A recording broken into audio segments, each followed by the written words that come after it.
My name's Kayleigh Boyle, and we're at Breadseed Farm in Craftsbury, Vermont, in the Northeast Kingdom. And yeah, we're in the greenhouse where we just started some seedlings for the first time for 2026.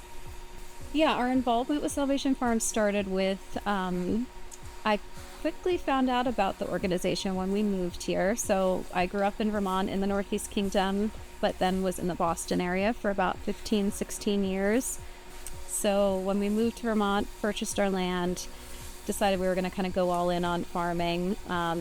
We did know we'd need an income outside of the farm to support us for a little bit. So I started looking for off-farm work, and my interest was kind of immediately piqued by working with Salvation Farms because I had just seen how the gleaning organizations in the Boston area just made such a positive difference in the community. So was really excited. They just happened to have this gleaning coordinator position open up when we moved in 2020, 2021. And I was hired in 2021 and worked with them for multiple years as our farm became established. And it's just been so cool as I've transitioned out of that role and onto the farm full time that we've been able to maintain the connection with our Lamoille Valley Gleaning Coordinator, Sierra, who also works in the Northeast Kingdom. And since we are very much a market garden and our huge outlet is farmers markets, it's been a really nice way to bring any farmers market leftovers back to the farm,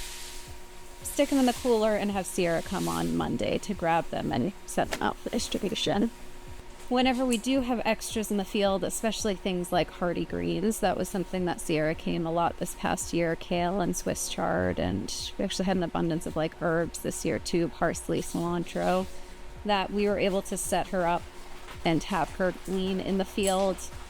And it just is, it's a very much a win-win situation. I feel like it's a maintenance glean. You're really taking care of those crops, getting airflow back in the field in those hardy greens, but then we get to be very hands-off. I mean, Sierra comes sometimes with volunteers, is doing the picking, the packing, the weighing, and sending all of that out. So I feel like that has been a very cool thing the past couple of years.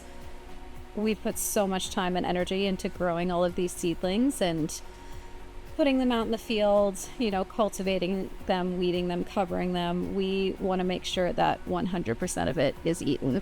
I mean, it's really nutritious, nutrient-dense food that we're just so glad, you know, Salvation Farms, I guess, is filling the gap between us and then the eater consumer.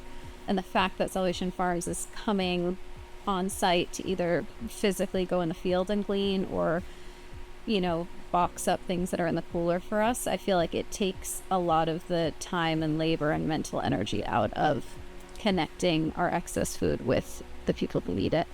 I have just seen through my work at Salvation Farms that there is a need in the community for that, and it just feels really fulfilling to be able to, you know, hopefully have that be a gift to the community.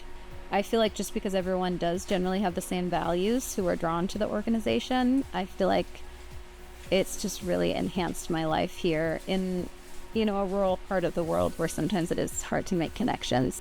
Our reliance on food from afar is just so unsustainable. And I think Vermont, and being part of, you know, the local farming community now, it just makes me think we really are doing a good job trying to feed our local communities. And I'm just like so proud that we can be a part of that.